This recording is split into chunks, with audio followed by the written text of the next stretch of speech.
सफेद हो गए कोई बात नहीं। सर स्टार्ट हो गई sir. Auzubillahiminash-shaytanir-rajim. Bismillahir-rahmanir-rahim. First is skill. Today we are going to discuss the important skills which are used in ophthalmology at undergraduate level. Most of the skills we will try to cover in this session. Most of the skills which are usually the you people at in fourth year are supposed to know during your final exams.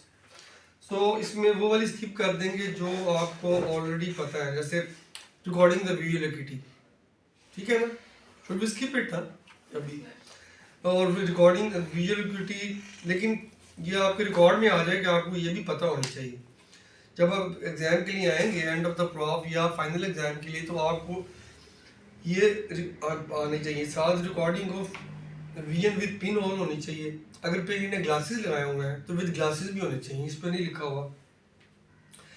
अच्छा, और without glasses भी होनी चाहिए। अच्छा, उसके बाद आगे है डेमोन्स्ट्रेट लाइट रिफ्लेक्सेस यानी प्यूपिलरी रिफ्लेक्सेस। तो let's start from it according to the book चलते हैं, ठीक है। तो ये चीज़ें आपने पहले की हैं, कुछ सेकेंडरी में भी की हैं, कुछ आई में भी की हैं, तो आपने प्रॉपर कॉन्सेप्ट क्लियर कर प्यूपिलरी रिएक्शन में जो इम्पोर्टेंट चीज़ें हैं वो ये हैं कि आपने जो कमांड है ना वो इम्पोर्टेंट है, ये आप याद रखें। मैं इसीलिए वीडियो भी बनवा रहा हूँ कि बाद में आप ये चीज़ें, इस पर कुछ ऐसी चीज़ें हैं जो हम रूटीन में फॉर ग्रांटेड लेते हैं। जब आप प्यूपिल का एग्जामिन करें तो दो चीज़ें बड़ी इंपॉर्टेंट है। एक तो ये कि आपने पेशेंट से कहना दूर देखे, यानी कि 6 मीटर के फासले पे उधर देखे, ठीक है, ताकि वो अकोमोडेशन की वजह से उसका प्यूपिल मायूस ना हो। दूसरा, आपने कमरे की लाइट जरूर डिम करवानी है, ठीक है। ये दो चीज़ें अगर ना करें तो ये मसला हो सकता है। तो हमने ये दो चीज़ें कर ली। उसके बाद द प्यूपिलरी डायरेक्ट रिफ्लेक्स। अब मैं इनकी राइट आई में आप ये 6 मीटर्स पे देख रहे हैं सपोजिटली। अब मैं इन लाइट डाल रहा हूँ इधर टेम्पोरल साइड से ला के, और मैंने जिस आँख में लाइट डाली उसी पे मैंने देखा तो प्यूपिल इज रिएक्टिंग फाइनली, ठीक है। और उसके बाद आप इधर आए और सामने देखें, सामने ज़रूर कहना है आपने, क्योंकि वो अकोमोडेशन की वजह से ना कर ले। उसके बाद ये वाला प्यूपिल भी डायरेक्ट रिफ्लेक्स हो गया। इनडायरेक्ट में आपको पता है कि सेंसुअल रिएक्शन होता है। आप इस आँख में डालेंगे लाइट तो जो प्रीटेक्टल न्यूक्लियस में एडिंगर वेस्ट वाल पे जो दूसरी साइड पे जाते हैं वो दोनों आंखों को कंस्ट्रिक्ट करते हैं। तो आपने इस लाइट में आँख में लाइट डालनी है और पेशेंट की उस आँख में आपने देखना है। सामने देखें तो ये मैंने डाला और मुझे नज़र आया वो प्यूपिल कंस्ट्रिक्ट किया है, ठीक है। इसमें आप लोगों ने देखा होगा कि इस तरह हाथ रखते हैं, तो इसको इस तरह नहीं रखना ये, ताकि ये दरमियान की जगह खाली ना आ जाए। आपने इसको इस तरह रखना है टू बी मोर प्रिसाइज।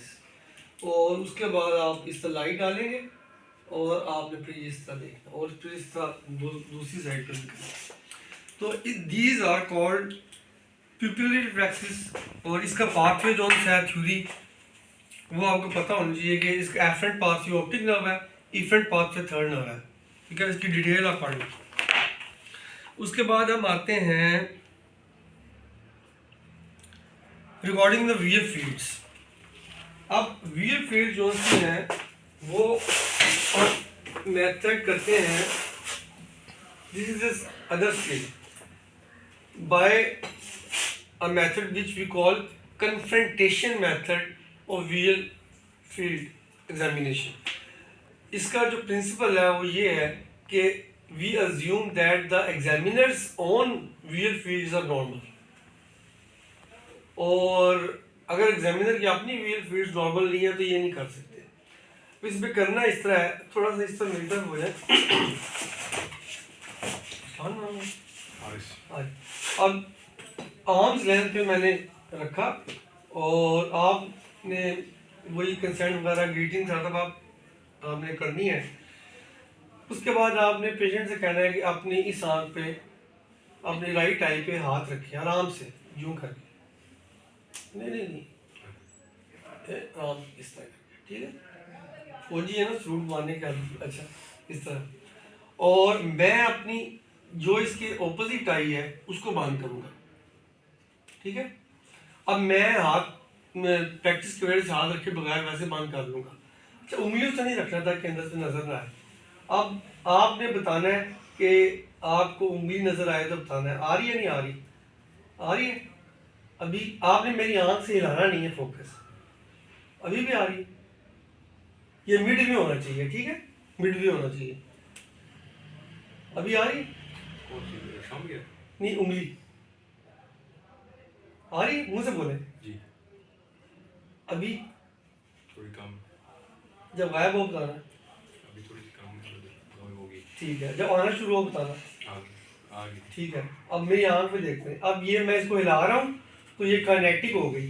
अगर नहीं हिलाऊंगा तो भी ठीक है, लेकिन हिलाएंगे तो ज़रा बेहतर पता लग जाएगी। ये मैंने चेक किया है इसका इनका सुप्रो टेम्पोरल व्हील फील्ड। आप इधर से आप इस तरह में, अब मैं इधर से आ रहा हूँ, अभी नज़र नहीं आ रही ना, अभी आना शुरू होगी तो बताना। ये इन्फ्लो टेम्पोरल, अब ये स्पीरियल क्वाड्रेंट भी चेक हो गया और मतलब वर्टिकल क्वाड्रेंट भी चेक हो गया, लैटरल भी चेक हो गया।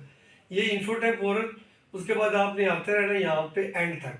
अगर ये कहें कि इस पॉइंट पे उंगली गायब हो गई थी तो आप मार्क कर लें कि इस पॉइंट पर स्कोटोमा था। उसके बाद अब आपने इधर से उंगली नज़र आ रही है, इधर व्हील फील्ड कम होती है क्योंकि नाक की वजह से रुक जाती है। जब आए नज़र मुझे बताना। अब ये सुप्रोटेम्पोरल इनको नज़र आ रही है तो स्पीरियल क्वाड्रेंट और टेम्पोरल क्वाड्रेंट ठीक है, कहीं गायब हो तो बताना है। ये मैं सेंटर तक आ गया, ठीक है। इसी तरह इन्फोटेम्पोरल में इंफीरियरली और लैटरली आपने दोनों क्वाड्रेंट चेक कर लिए, आ गई, ठीक है। और ये ठीक है, ये क्रूड मेथड है। कोई ग्रॉस डिफॉर्मिटी होगी तो इसमें ज़रूर पता लग जाता है, उंगली बिल्कुल गायब हो जाती है। उसके बाद एंड में मैं बताऊंगा, मुझे याद करना वो ज़रा थोड़ा सा में टाइम लग जाता है, ब्लाइंड स्पॉट को किस तरह स्पॉट करते हैं, ठीक है। समझ आ रही है आप? मुझे अंदर की आपको मसला हो तो you can stop me there and then और आस्क। हिर्शबर्ग टेस्ट, अच्छा हिर्शबर्ग टेस्ट जो सा है, it is done for the evaluation of a case of squint, ठीक है। इसमें ये करते हैं कि आप पेशेंट को टॉर्च जो सा उसकी आंख में डालते हैं और देखते हैं कि टॉर्च का जो रिफ्लेक्स है, जिसे हम कॉर्नियल रिफ्लेक्स बोलते हैं, वो किस जगह पे पड़ रहा है। मतलब नॉर्मली ये सेंटर में पड़ना चाहिए या थोड़ा सा नेजल टू नेजल पड़ना चाहिए। अब मिसाल के तौर पे इनका नेजल में पड़ रहा है और देयर इज अ पॉसिबिलिटी कि ये नेजल लिम्बस पे पड़े। नेजल लिम्बस समझ आ रही है ना, या टेम्पोरल लिम्बस पे पड़े या पिपलरी मार्जिन पे पड़े या in between the limbus and pupillary margin पे पड़े, whether it is temporal or nasal. Now for example कि इसकी लेफ्ट आई बाहर गई हुई है, यानी कि एक्सोट्रोपिया, डाइवर्जेंट स्क्विंट है। तो आप थोड़ा सा इधर देखें, ये इधर ही रखें। Now imagine that he has got divergent squint in the left I and the right I straight ahead. अब मैं इसमें टॉर्च डाल रहा हूँ तो जो रिफ्लेक्स है, it is forming in between the limbus and pupillary margin. तो अब ये एक रूल ऑफ थंब है कि चूंकि ये नेजल साइड पे बन रहा है तो ये आंख बाहर गई हुई है। अगर ये टेम्पोरल साइड पे बनता तो आंख अंदर आई होती। तो बाहर गई हुई है, एक चीज तो तय होगी कि इट इज डाइवर्जेंट स्क्विंट और exotropia, not इजोट्रोपिया। Rule of thumb ये है कि अगर तो रिफ्लेक्स पिपलरी मार्जिन पे बने, वेदर इट इज नेजल और temporal, it is 15 degree of deviation. अगर ये लिम्बस सब बने तो अगर लिम्बस पे तो 45, अगर इन बिटवीन तो 30 to 35, ठीक है। तो जो जिस तरह हम रिफ्रैक्टिव एरर को मेजर करते हैं इन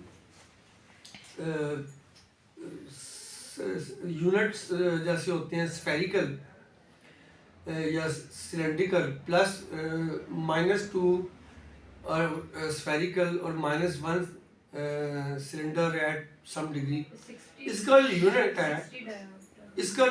है ये चूँकि डिस्प्लेस हो रहा है, आई बॉल डिस्प्लेस हो रहा है, तो डिस्प्लेसमेंट अगर आप फिजिक्स में जाएं, displacement is always measured in prisms. तो प्रिज्म्स डायोप्टर होता है। तो ये भी एक रूल ऑफ थंब है कि 1 डिग्री जो हमने भी बात की थी, 1 degree is equal to 2 prism dioptre. तो अगर 15 डिग्री है तो उसका 30 प्रिज्म डायोप्टर इसका होगा। ये हिचबर्ग टेस्ट है, ठीक है, हो गया, कर लेंगे ना? अच्छा, समझ आ रही है? उसके बाद परफॉर्म डायरेक्ट थर्मोस्कोप, ये बाद में करते हैं। डिजिटल टोनोमेट्री, ये भी कुछ इंपॉर्टेंट है। डिजिटल टोनोमेट्री ये वो वाली नहीं है जो आजकल की डिजिटल है, ये वाले डिजिटल। अब आपने इसमें ये करना है, पेशेंट से कहना है कि नीचे देखें, सर चिन नीचे नहीं करनी, नीचे देखें, हाँ। और आपने अपनी जो सी ये तीनों फिंगर्स हैं एक्सेप्ट इंडेक्स फिंगर, ये पेशेंट के फोरहेड पे स्टे करनी है ताकि आपका हाथ स्टेबल हो जाए। और अपनी इंडेक्स फिंगर से ये जो उसका ये वाला पार्ट है जो मोस्ट सेंसरी है, नीचे देखें, उसकी जो अपर आईलिड है जो स्क्लेरा पे है, उसको आपने ऑल्टरनेट प्रेशर देना है, इस तरह ऑल्टरनेट प्रेशर देना है। और आपने नोट करना है कि ये कितना सॉफ्ट आई है या कितनी हार्ड है, इस तरह। और उसके बाद आपने इस तरह करना है, दूसरी आंख से कंपेयर करना है। Only with experience you can come to know when you will do it on many people that this eye is softer or this eye is harder, और in the same patient one eye is softer as compared to the other or otherwise, but it needs a lot of experience, maybe years, ठीक है। तो अगर आपको शक पड़े then you will send the patient for standard method, gold standard, which is applanation tonometer, okay। तो अब इसमें चलें, अभी I will confine myself। उसके बाद आता है रिगर्जिटेशन टेस्ट। ये देखें, ये जिस तरह मैंने कल बताया था कि इधर आप अगर हाथ लगाएं तो आपको एक लिगामेंट फील होगा, मीडियल कैंथल लिगामेंट, इसके 2 मिलीमीटर बिलो और 2 मिलीमीटर मीडियल। आप अगर अपनी इंडेक्स फिंगर रखें तो इस बोन के नीचे लैक्रिमल सैक है, ये अप्लाइड एनाटॉमी है, ठीक है। तो मैं थोड़ा सा अपने लेफ्ट हैंड से इसके इस हाथ को स्टेबल कर रहा हूँ, सर को सीधा देखें। अब मैंने अपनी उस जगह पर ही उंगली रखी और ये थोड़ा सा मैंने प्रेस नहीं किया, मैंने थोड़ी सी लीड वर्ड कर किया ताकि मुझे पंक्चर नजर आ जाए। उस पंक्चर जब मुझे नजर आ गया उसके बाद मैंने प्रेस किया हल्का सा, और तो नहीं, अगर आपको प्रेस करने के बाद इसके अंदर से कोई फ्लूइड निकलता है, वेदर वो साफ होता है या पसी होता है, it is positive regurgitation test. इसका मतलब है कि there is blockage of the nasolacrimal duct, so the fluid is which was accumulated in the nasolacrimal sac is coming out of the punctum, lower punctum. If it is negative, it means most probably the lacrimal system is open. तो ये simple सा test है, बहुत ज़्यादा आता है exam में। Digital tonometry बहुत ज़्यादा आता है, टोसिस में MRT बहुत ज़्यादा आता है, ठीक है, हिचबर्ग भी बहुत ज़्यादा आता है, ये आसान होते हैं। उसके बाद टोसिस एग्जामिनेशन हमने कर लिया था, वो दोबारा करने की जरूरत तो नहीं है ना। उसकी 4 चीजें कौन कौन सी थी? MRD, वर्टिकल प्रेशर हाइट, अपर लिड क्रीज मेजरमेंट और लिवेटर फंक्शन टेस्ट, ठीक है। उसके बाद proptosis and squint examination. Proptosis examination कल किया था, उसमें इंपॉर्टेंट बातें क्या थी कि एक्सियल है, नॉन एक्सियल है, लैटरल कैंसर से मेजरमेंट करनी है, 21 मिलीमीटर से ज़्यादा होगा तो वो प्रोप्टोसिस है। Difference between the two I even if it is less than 21 millimeter then it is suspicious. Examination from behind is very important as the proposed dye will be, the cornea of the proposed dye will be seen earlier. Pulse is very important. You have to start with checking the pulse and temperature also. और sweating वगैरह भी, patient को जो है वो sweating भी होगी। अच्छा, उसके बाद कवर एंड कवर टेस्ट रहते हैं, एक्स्ट्रा ऑक्यूलर मूवमेंट्स रहती हैं, ये मैं आपको जरा कराता हूँ। एक्स्ट्रा ऑक्यूलर मूवमेंट्स जो सी हैं बॉल पेन है,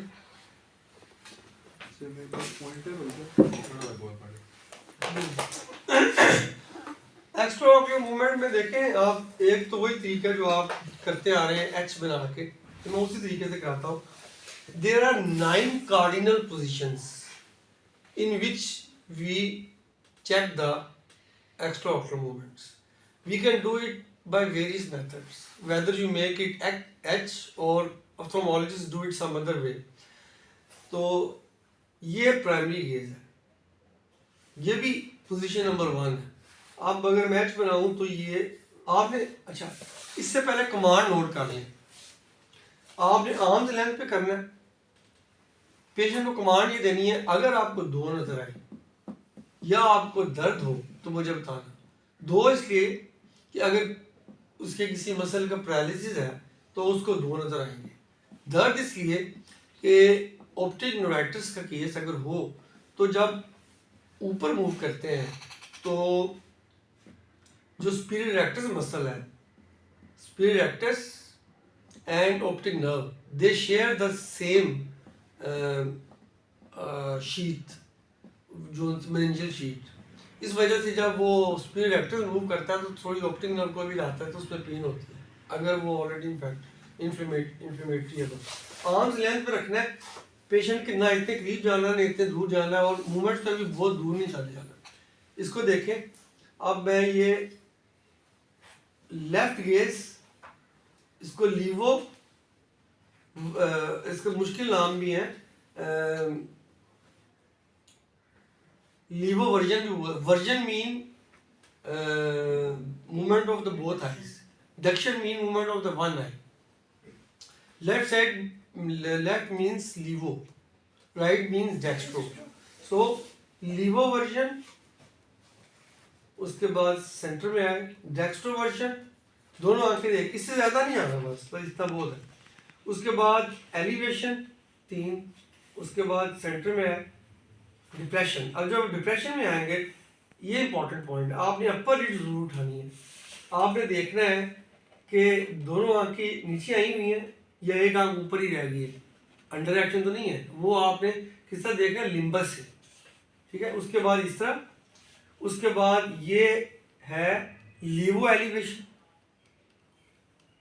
डेक्स्ट्रो एलिवेशन,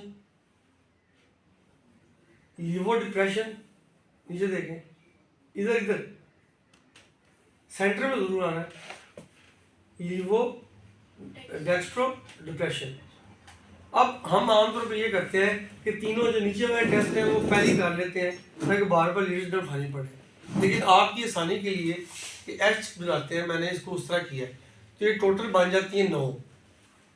ये जो सेंट्रल पोजीशन है ये 9 हो गया। अच्छा, एक्स्ट्रा ऑक्यूलर मूवमेंट्स हो गई।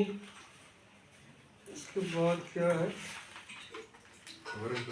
कवर एंड कवर है।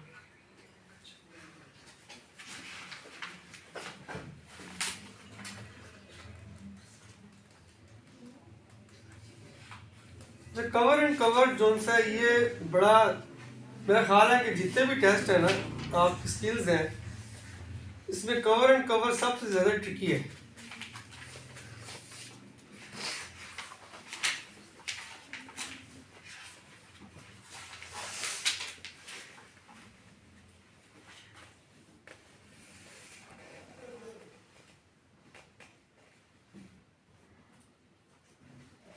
ओके, अब आप थोड़ा सा इस तरफ कर लें। अच्छा, अब कोई ऐसी चीज़ जिसको मैं एज अक्लूडर यूज़ कर सकूं कवर करने के लिए।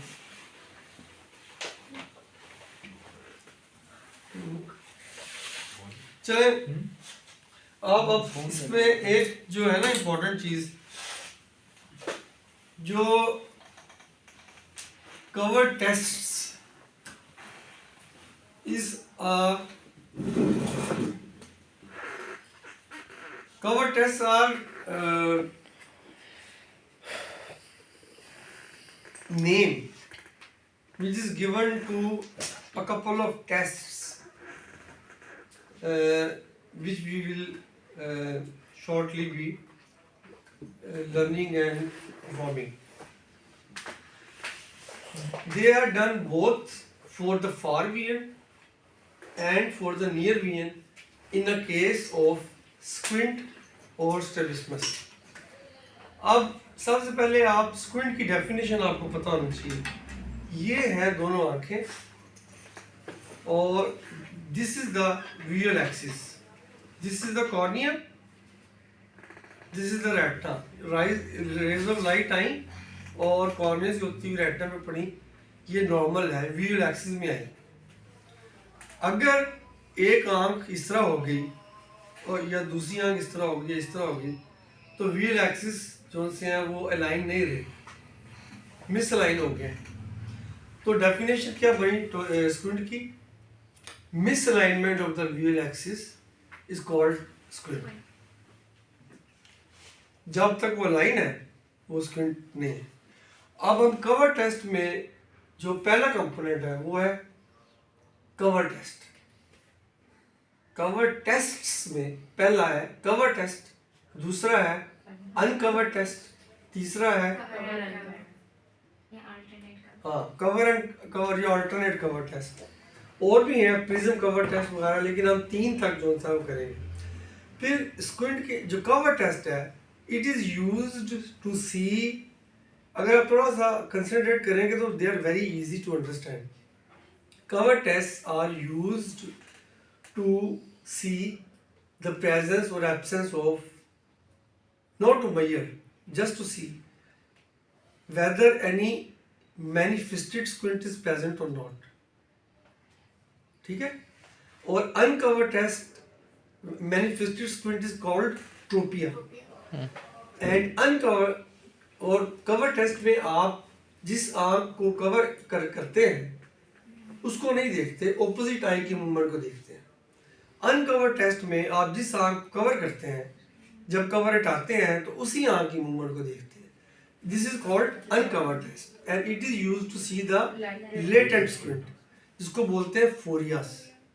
फिर कवर एंड कवर टेस्ट है जिसमें आप 2-2 सेकंड के लिए एक आंख में क्यूब करते हैं और दूसरी को करते रहते हैं, और ये आपको ट्रोपिया प्लस फोरिया दोनों टोटल डेविएशन बताती है।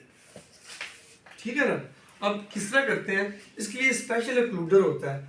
आमतौर पे डॉक्टर उंगलियों से करते हैं, लेकिन एग्जाम में आपको फेल कर देंगे उंगलियों से करेंगे, क्योंकि इसके दरमियान से नज़र आ सकता है।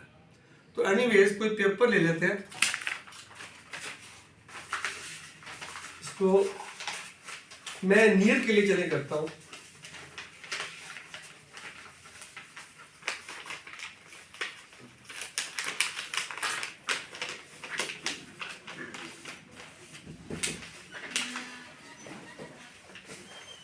सर आपको नाराज ना हो तो एक पेशेंट आया है सर, मैं तो सीएडी पेशेंट है, तो पर्ची कटाई है उन्होंने अरुण साहब की। अरुण साहब अभी सीट पे नहीं है, तो चले मैं आ रहा लेक्चर के हूँ, बाद जरा एक पेशेंट देख।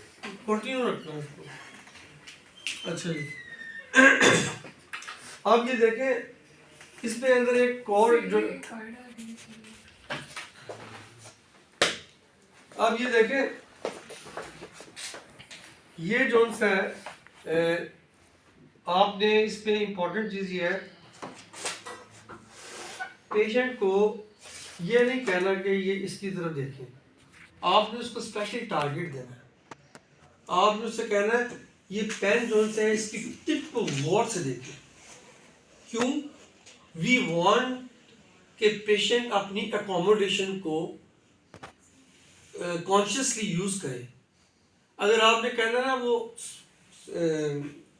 6 मीटर पे कराना है दूर के लिए, तो आपने ये नहीं कहना वो चार्ट पे देखो, उसे कहना वो ऊपर जो टी लिखा हुआ है ना उसको गौर से देखें, ताकि वो एक्टिवली अपनी अकोमोडेशन चाहे रिलैक्स है या वो यूज़ कर रहा है वो यूज़ करे।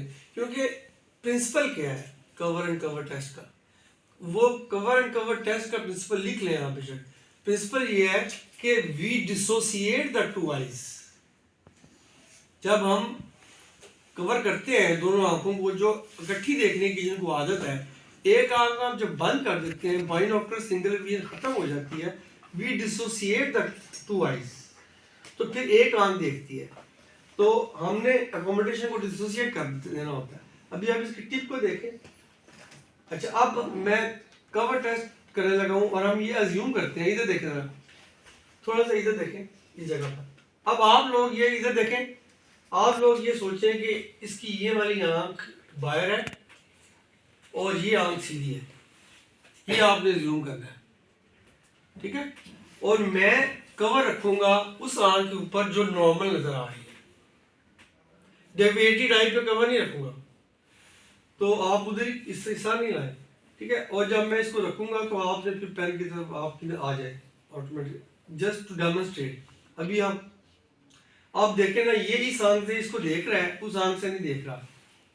अब मैंने ये कवर किया, अब ये इसकी आंख अंदर आ गई, इसका मतलब है अंदर से बाहर, अंदर से बाहर से अंदर आई है। इसका मतलब ये हुआ कि ये हुआ डाइवर्जेंट स्क्विंट, ठीक है ना, या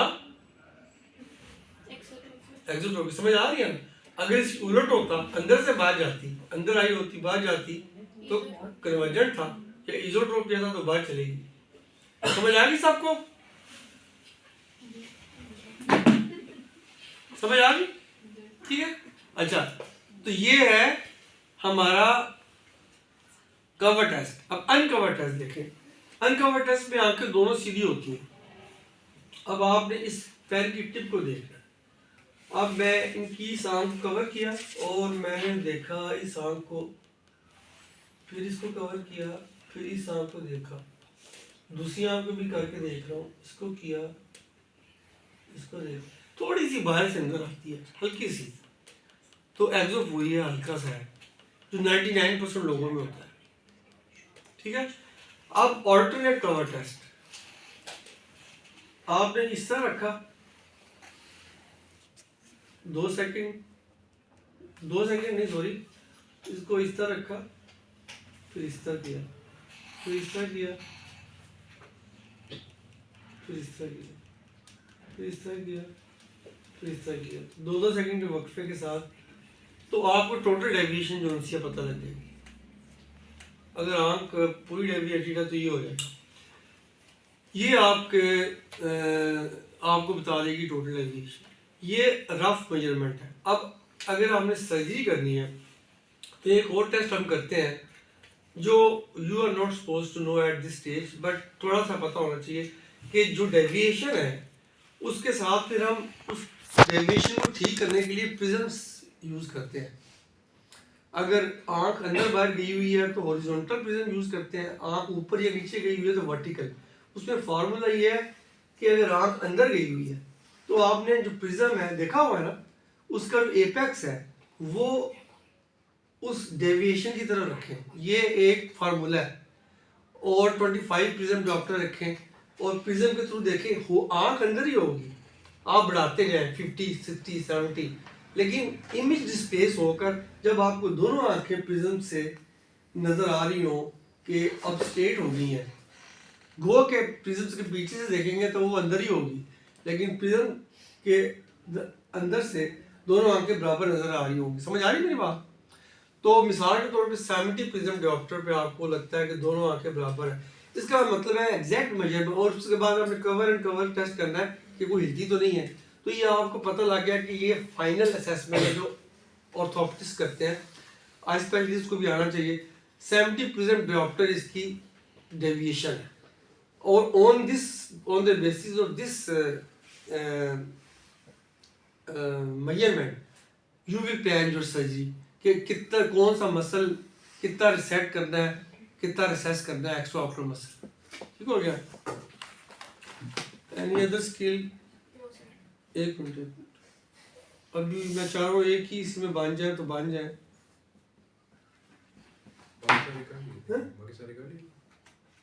चलिए, थैंक यू वेरी मच।